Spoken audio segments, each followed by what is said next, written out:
مداری جلد نمبر 2 صفحہ نمبر 78 و زرقانی جلد نمبر 1 صفحہ نمبر 390۔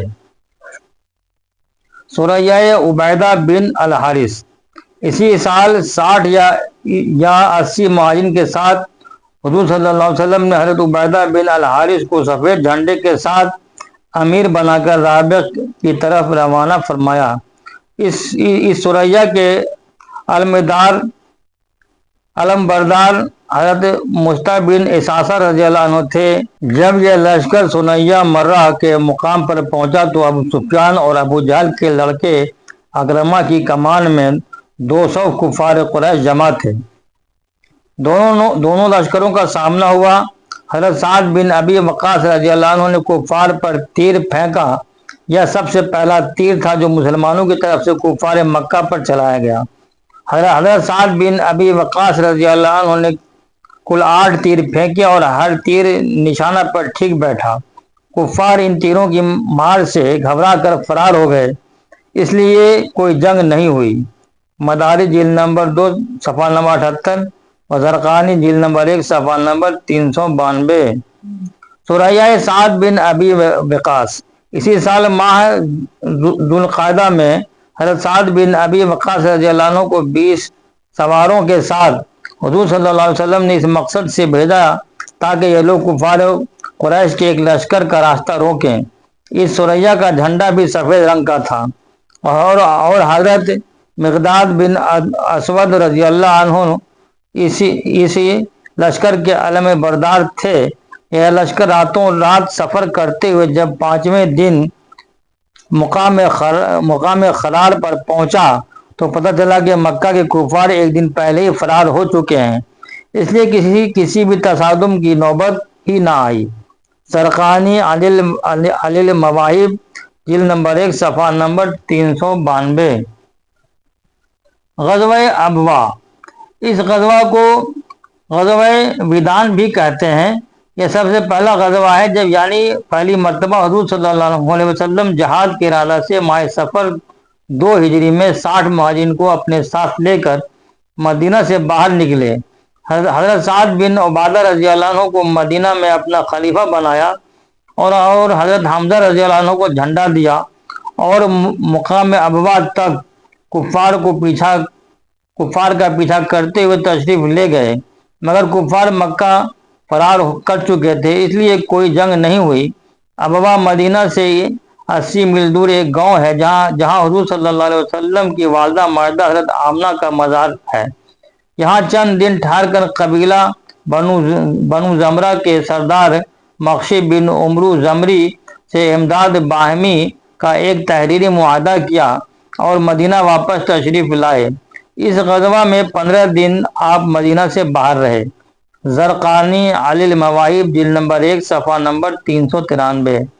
غزوہ بوات ہجرت کے 13ویں مہینے 2 ہجری میں مدینہ پر حضرت سعد بن معاذ رضی اللہ عنہ کو حاکم بنا کر 200 مہاجرین کو ساتھ لے کر حضور صلی اللہ علیہ وسلم جہاد کی نیت سے روانہ ہوئے، اور اس غزوہ کا جھنڈا بھی سفید تھا اور علم بردار حضرت سعد بن ابی وقاص رضی اللہ عنہ تھے۔ اس غزوہ کا مقصد کفار مکہ کے ایک تجارتی قافلہ کا راستہ روکنا تھا۔ اس قافلہ کا سالار امیہ بن خلف تھا اور اس قافلہ میں 100 قریشی کفار اور 2500 اونٹ تھے۔ حضور صلی اللہ علیہ وسلم اس قافلہ کی تلاش میں مقام بوات تک تشریف لے گئے، مگر کفار قریش کا کہیں سامنا نہیں ہوا، اس لیے حضور صلی اللہ علیہ وسلم بغیر کسی جنگ کے مدینہ واپس تشریف لائے۔ زرقانی علی المواہب جلد نمبر 1 صفحہ نمبر 393۔ غزوہ صفوان اسی سال قرظ بن جابر فہری نے مدینہ کی چراگاہ میں ڈاکہ ڈالا اور کچھ اونٹوں کو ہانک کر لے گیا۔ حضور صلی اللہ علیہ وسلم نے حضرت زید بن حارثہ رضی اللہ عنہ کو مدینہ میں اپنا خلیفہ بنا کر اور حضرت علی رضی اللہ عنہ کو علم بردار بنا کر صحابہ کی ایک جماعت کے ساتھ وادی صفوان تک اس ڈاکو کا تعاقب کیا، مگر وہ اس قدر تیزی کے ساتھ بھاگا کہ ہاتھ نہیں آیا۔ اور حضور صلی اللہ علیہ وسلم مدینہ واپس تشریف لائے۔ وادی صفوان بدر کے قریب ہے، اسی لیے بعض مورخین نے اس غزوہ کا نام غزوہ بدر اولا رکھا ہے۔ اس لیے یہ یاد رکھنا چاہیے کہ غزوہ صفوان اور غزوہ بدر اولا دونوں ایک ہی غزوہ کا دو نام ہیں۔ مدارج جلد نمبر 2 صفحہ نمبر 79۔ غزوہ ذی العشیرہ، اسی 2 ہجری میں کفار قریش کا ایک قافلہ مال تجارت کے لے کر مکہ سے شام جا رہا تھا۔ حضور صلی اللہ علیہ وسلم 150 یا 200 مہاجرین صحابہ کو ساتھ لے کر اس قافلہ کا راستہ روکنے کے لیے مقام ذی عشیرہ تک تشریف لے گئے، جو نیبو کے بندرگاہ کے قریب ہے، مگر یہاں پہنچ کر معلوم ہوا کہ قافلہ بہت آگے بڑھ گیا ہے، اس لیے کوئی ٹکراؤ نہیں ہوا۔ مگر یہی قافلہ جب شام سے واپس لوٹا اور حضور صلی اللہ علیہ وسلم اس مزاحمت کے لیے نکلے تو جنگ بدر کا معرکہ پیش آ گیا، جس کا مفصل ذکر آگے آتا ہے۔ زرقانی جلد نمبر 1 صفحہ نمبر 395۔ سریہ عبداللہ بن جہش، اسی سال ماہ رجب 2 ہجری میں حضور صلی اللہ علیہ وسلم نے حضرت عبداللہ بن جہش رضی اللہ عنہ کو امیر لشکر بنا کر ان کی ماتحتی میں 8 یا 12 مہاجرین کو ایک جتھا روانہ فرمایا۔ 2 آدمی ایک اونٹ پر سوار تھے۔ حضور صلی اللہ علیہ وسلم نے حضرت عبداللہ بن جہش رضی اللہ عنہ کو لفافہ میں ایک مہر بند خط دیا اور فرمایا کہ 2 دن سفر کرنے کے بعد اس لفافہ کو کھول کر پڑھنا اور اس میں جو ہدایت لکھی ہوئی ہیں ان پر عمل کرنا۔ جب خط کھول کر پڑھا تو اس میں یہ درج تھا کہ تم طائف اور مکہ کے درمیان مقام نخلا میں ٹھہر کر قریش کے قافلوں پر نظر رکھو اور صورتحال کی ہمیں برابر خبر دیتے رہو۔ یہ بڑا ہی خطرناک کام تھا، کیونکہ دشمنوں کے عین مرکز میں قیام کر کے جاسوسی کرنا گویا موت کے منہ میں جانا تھا۔ مگر یہ سب جانثار بے دھڑک مقام نخلا پہنچ گئے اور عجیب اتفاق کے رجب کی آخری تاریخ کو یہ لوگ نخلا میں پہنچے، اور اسی دن کفار قریش کا ایک تجارتی قافلہ آیا، جس میں عمرو بن الحضرمی اور عبداللہ بن مغیرہ کے 2 لڑکے عثمان بن نوفل اور حکم بن کیسا وغیرہ تھے، اور اونٹوں پر کھجور اور دوسرا مال تجارت لدا ہوا تھا۔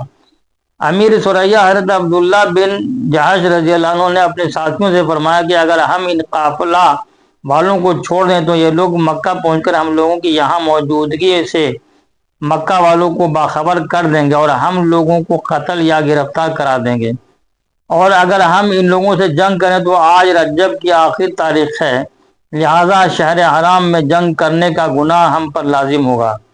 آخر یہی رائے قرار پائی کہ ان لوگوں سے جنگ کر کے اپنی جان کے خطرہ کو دفع کرنا چاہیے۔ چنانچہ حضرت واقد بن عبداللہ تمیمی رضی اللہ عنہ نے ایک ایسا تاگ کر تیر مارا کہ وہ عمرو بن الحضرمی کو لگا اور وہ اسی طرح سے قتل ہو گیا، اور عثمان بحکم کو ان لوگوں نے گرفتار کر لیا۔ نوفل بھاگ نکلا۔ حضرت عبداللہ بن جہش رضی اللہ عنہ اونٹوں اور ان پر لدے ہوئے مال و اسباب کو مال غنیمت بنا کر مدینہ لوٹ آئے اور حضور صلی اللہ علیہ وسلم کی خدمت میں اس مال غنیمت کا 5واں حصہ پیش کیا۔ زرقانی علی المواہب جلد نمبر 1 صفحہ نمبر 398۔ جو لوگ قتل یا گرفتار ہوئے وہ بہت ہی معزز خاندان کے لوگ تھے۔ عمرو بن الحضرمی جو قتل ہوا عبداللہ حضرمی کا بیٹا تھا۔ عمرو بن حضرمی پہلا کافر تھا جو مسلمانوں کے ہاتھ سے مارا گیا۔ جو لوگ گرفتار ہوئے یعنی عثمان اور حکم، ان میں سے عثمان تو مغیرہ کا پوتا تھا جو قریش کا ایک بہت بڑا رئیس شمار کیا جاتا تھا، اور حکم بن کیسان عمرو مخزومی کا آزاد کردہ غلام تھا۔ اس بنا پر اس واقعہ نے تمام کفار قریش کو غیظ و غضب میں آگ بگولا بنا دیا، اور خون کا بدلہ خون لینے کا نعرہ مکہ کے ہر کوچہ و بازار میں گونجنے لگا، اور در حقیقت جنگ بدر کا معرکہ اسی واقعہ کا رد عمل ہے۔ چنانچہ حضرت عروہ بن زبیر رضی اللہ عنہ کا بیان ہے کہ جنگ بدر اور تمام لڑائیاں جو کفار قریش سے ہوئیں ان سب کا بنیادی سبب عمرو بن حضرمی کا قتل ہے، جس کا حضرت وقاد بن عبداللہ تمیمی رضی اللہ عنہ نے تیر مار کر قتل کر دیا تھا۔ تاریخ تبریز صفحہ نمبر 1284۔ انشاءاللہ باقی اگلے ایپیسوڈ میں۔ خدا حافظ۔